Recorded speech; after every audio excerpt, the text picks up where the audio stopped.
దానిలో పాలు భాగస్థులు అవడమే పరిచర్యలో భాగస్థులు అవడము ఇదే సత్క్రియ. హల్లెలూయా హల్లెలూయా. అక్కడ పౌలు గారు ఎఫెసీ పత్రికలు ఏమన్నారు? సత్క్రియలందు ఆసక్తి కలిగి ఉండాలంట. మనం ఏమన్నారు? సత్క్రియలందు ఆసక్తి కలిగి ఉండాలంట. సత్క్రియలు చేయటకు మనము క్రీస్తు యేసునందు సృష్టింపబడిన వారం అంట. సత్క్రియలు చేయడానికి, మంచి పనులు చేయడానికి దేవుని చేత మనం సృష్టింపబడిన వారం. కాబట్టి ఫిలిప్పీ పత్రికలో ఇక్కడ పౌలు గారు ఏమంటున్నారంటే, సువార్త విషయంలో మీరు నాతో పాలువారయుండుట అనేదే మీలో దేవుడు అనుగ్రహించినటువంటి ఒక సత్క్రియ అని చెప్తున్నాడు.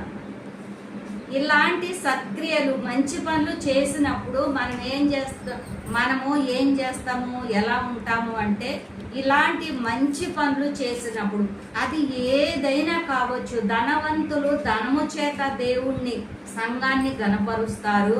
పేదవారు వాళ్ళు ప్రార్థించుట చేత సంఘాన్ని బలపరుస్తారు. బలము కలిగినటువంటి బిడ్డలో ఈ యొక్క పనులు చేయడములో పాలువారై సువార్తను ముందుకు తీసుకెళ్తారు. నలుగురు 4 చేతులు వేస్తేనే సువార్త ముందుకెళ్ళుద్దు, కానీ వాళ్ళే చెప్పుకుంటారులే సువార్త అని సేవకుల మీద వదిలేస్తే ఏది కూడా ముందుకు జరగదు.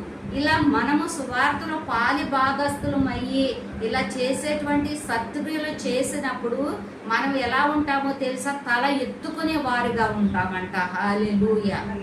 తల ఎత్తుకునే వారిగా ఉంటామంట. అది ఎక్కడ వ్రాయబడిందో?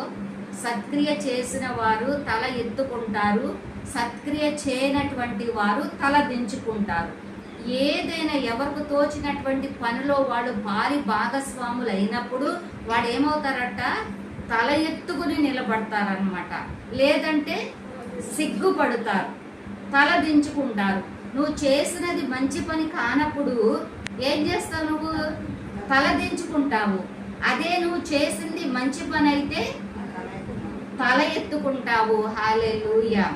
అయితే ఇక్కడ దేవుడు